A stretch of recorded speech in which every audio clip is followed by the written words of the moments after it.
Le journal Christophe Lamar. Bonjour Christophe. Bonjour Dimitri, bonjour à tous. Vous ne le savez peut-être pas, mais vous faites sans doute partie de ceux que l'on appelle les aidants, ces personnes qui donnent de leur temps pour veiller bénévolement sur un proche âgé parce qu'il est malade ou parce qu'il vit seul. Ce 6 octobre coïncide avec la journée nationale des aidants et au quotidien, beaucoup avouent que ce n'est pas facile à assumer, d'où le congé aidant rémunéré. Le problème, Carole Ferry, c'est qu'il reste peu utilisé. Écoutez, je vais vous donner un chiffre. Il y a 11 millions d'aidants en France. Cela représente un Français sur 6 environ. Plus de la moitié a une activité professionnelle. Et pourtant, en un an, 5000 aidants seulement ont demandé ce congé. Alors, il permet quoi ? De s'absenter pendant 3 mois renouvelables. Mais il reste des obstacles. D'abord, certes, la journée est désormais indemnisée, une 50aine d'euros par jour. C'est une avancée sociale, mais le montant est souvent insuffisant par rapport à la perte de salaire. Et puis, les salariés craignent d'être stigmatisés, même dans les groupes en pointe sur le sujet. C'est le cas du groupe Casino.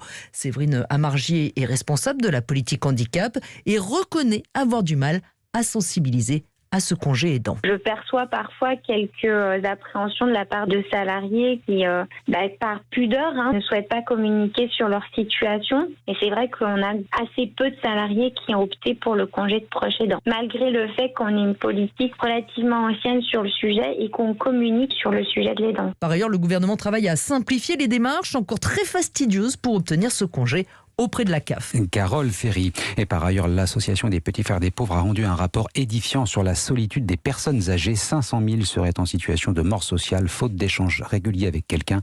Un chiffre en progression de près de 80% en 4 ans. L'Église, toujours sous le choc après les révélations hier du rapport Sauvé sur les abus sexuels commis au sein de l'institution. 330 000 victimes au total. On peut même parler de séisme. La France, fille aînée de l'Église, secouée par le scandale au point que le Vatican n'a pas d'autre choix que de sortir du silence. Le pape François prendra la parole ce matin. D'autres l'ont fait dès hier lors de la remise du rapport Sauvé. C'est le cas notamment de François Deveau, le fondateur de l'association La Parole Libérée. Il a été l'une des premières victimes à témoigner devant les membres de la commission. Hier, lors de la remise du rapport, il est monté à la tribune pour dire sa colère et sa honte. Un véritable réquisitoire qui a sonné les responsables de l'épiscopat français. On écoute François Deveau. Vous êtes une honte pour notre humanité. Vous avez piétiné par votre comportement l'obligation de droit divin naturel de protection de la vie et de la dignité de la personne, alors que c'est l'essence même de votre institution. Vous devez payer pour tous ces crimes. En attendant que la rédemption vous traverse éventuellement un jour, le mieux que vous auriez à faire serait encore de vous taire et de commencer à vous exécuter avec ardeur et célérité. Un propos recueilli par Virginie Rivard. Voilà, et j'ajoute qu'à 8h15, l'invité de Sonia Marbrook ce matin sera Monseigneur Crépy, l'évêque de Versailles. Europe 1, il est 7h04 à Frévent dans le Nord. Les habitants s'apprêtent à rendre hommage à une adolescente de 12 ans qui a mis fin à ses jours. Selon sa famille, elle était victime de harcèlement scolaire. Un rassemblement prévu à 10h ce matin devant le collège où l'adolescente était scolarisée. Chanel s'est suicidée jeudi dernier au domicile de ses parents qui dénoncent le harcèlement dont elle était victime à l'école. Maximilien Carlier. Des cheveux blonds, frisés, une petite bouille ronde et des yeux en amande. Chanel, 12 ans, en classe de 5e, a été retrouvée morte chez elle en fin de journée. La dernière de la famille, elle avait 5 sœurs et un frère. C'est son frère, justement, qui l'a découverte inanimée. Du harcèlement scolaire, affirment ses sœurs et ses proches. Sur les réseaux sociaux, des insultes via Snapchat, par exemple. Inacceptable pour cette mère de famille rencontrée devant le collège. C'était pas une mauvaise fille, elle était belle, elle avait le droit de vivre, quoi. Pourquoi être harcelée comme ça, quoi ? Et on a peur pour nos enfants, c'est tout à fait logique. Nos enfants, ils sont dans le collège là, ils étaient au courant quand même que la gamine qu'elle était harcelée. La mère, elle est venue. Mais pour le parquet d'Arras, il n'y a pour l'instant aucun élément qui vient confirmer la thèse d'un harcèlement scolaire. L'enquête se poursuit, une cellule psychologique a été ouverte dans l'établissement. Ce matin, devant le collège, beaucoup porteront un t-shirt blanc. Stop au harcèlement, l'école s'est fait pour grandir, pas pour souffrir. Frévent, Maximilien Carlier, Europe 1. La campagne pour la présidentielle, les Républicains n'ont toujours pas désigné leur candidat et ce n'est pas encore pour demain, plutôt pour le 4 décembre soir, date du congrès d'investiture. Il faut organiser les contours de cette grande réunion de famille. C'est l'objet du bureau politique prévu ce soir. Mais le problème, c'est que le favori des sondages, Xavier Bertrand, n'est pas très enthousiaste à l'idée de participer à un congrès. Encore une épine dans le pied des Républicains, Alexandre Chauveau. Oui, parce que pour l'instant, la droite est dans le brouillard, avoue un cadre des Républicains, alors que beaucoup la semaine dernière attendaient que Xavier Bertrand annonce sa participation au Congrès. Le candidat a finalement reculé devant l'obstacle et celui qui souhaitait éviter les divisions dans son camp est maintenant accusé de ne pas respecter les règles du jeu. Pourtant, ses soutiens au sein du parti ont tout fait pour favoriser la tenue d'un congrès réservé aux adhérents.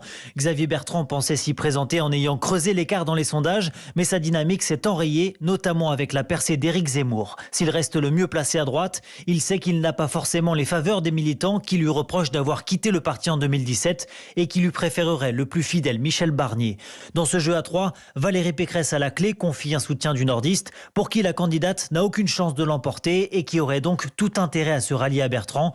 Mais l'idée est loin d'être partagée par la présidente de l'Île-de-France, ce qui laisse Xavier Bertrand dans une impasse, aller au Congrès au risque de se contredire ou maintenir sa candidature coûte que coûte et être accusé de diviser son camp. Alexandre Chauveau du service politique d'Europe 1. Elle est à la peine dans les sondages. Un cadre du Parti socialiste parle déjà d'accident industriel à propos d'Anne Hidalgo.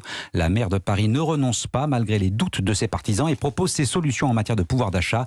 Cela passera par la baisse des taxes sur le carburant. On ne peut pas demander aux plus modestes ou aux classes moyennes de payer le prix fort de la transition écologique, dit-elle ce matin dans Libération. Cette déclaration peut être destinée à briser son image anti-voiture que lui collent ses adversaires. Enfin, c'est l'événement cinéma de l'année, la sortie de dernier James Bond sur les écrans français ce mercredi. Avec Daniel Craig pour la dernière fois dans le rôle de 007. Mourir peut attendre, c'est le titre de ce nouveau Bond. Quelques spectateurs ont pu le voir en avant-première. Il y a les conquis et les déçus, comme Guillaume Evin, auteur de Bond, la légende en 25 films.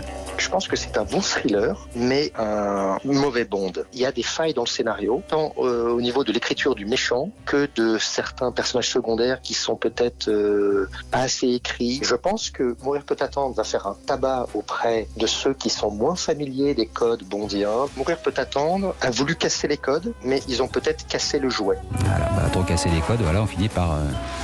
casser le Bond. Casser le jouet. Justement, James Bond, savez-vous, mon cher Christophe, que c'est la première franchise à avoir fait du merchandising, à avoir vendu des petits objets liés au film dès les années 60. Tout ça. Voilà, Star Wars a suivi et puis tous les autres, mais ils ont été les pionniers. James était le pionnier. Moi, je vois bien l'Aston Martin. Voilà. Laurie Choleva nous racontera, elle l'a vu aussi, le dernier James Bond dans une demi-heure. Elle nous dira ce qu'elle en a pensé. Merci Christophe Lamar. Vous revenez tout à l'heure à 8h30.